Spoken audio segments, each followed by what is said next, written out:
I'd wanted to paint a picture of the M&M Cafe for quite a few years, but never really got around to it until now.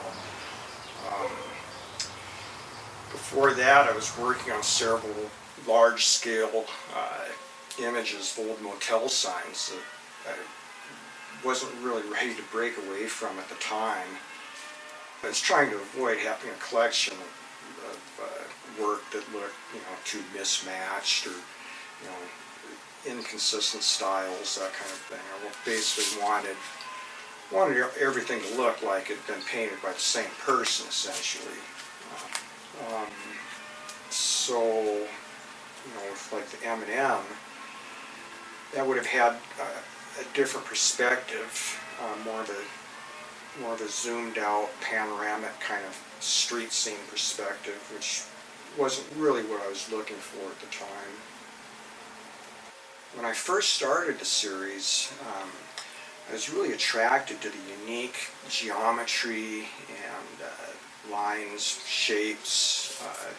They were used a lot in the old signs and advertising from the 1950s, that era. When I started to notice it,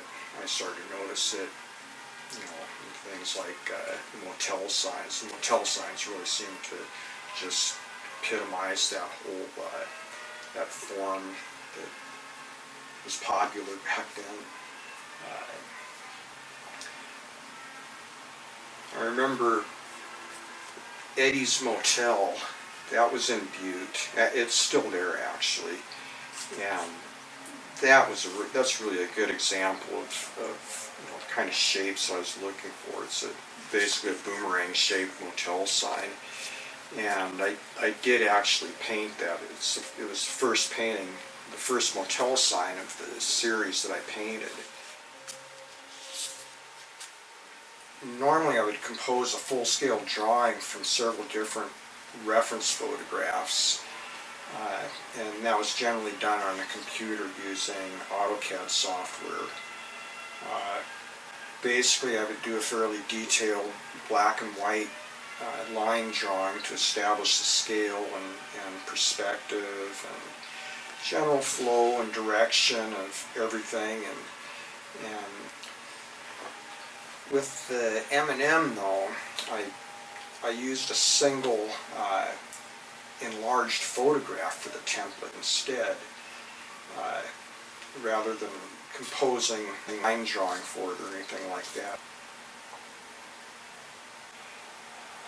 I cropped the photograph a little bit and I removed a light pole from it, but other than that, I thought the perspective looked just fine. I didn't need to try to do my own composition. It was what I had in the photograph was what I wanted. And that picture that I used, I'd taken it back in about 1990, 91, I think. I knew that I had it somewhere, so I started going through old boxes of pictures I had in a closet, looking around for it. But somehow I must have misplaced it several years ago, so I don't know, I might have started panicking a little bit, but eventually it did turn up, which is a good thing, because I think maybe about 3 years ago now, the M&M burned down. It was a total loss, so there's really no way I could go back and take a picture of it now.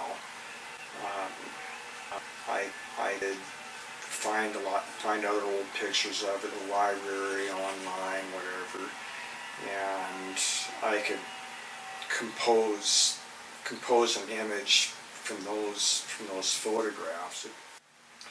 I wouldn't really have a problem doing that, except that process is a lot more involved and time consuming, and given the size and amount of detail, just the painting process alone would require a pretty significant amount of time.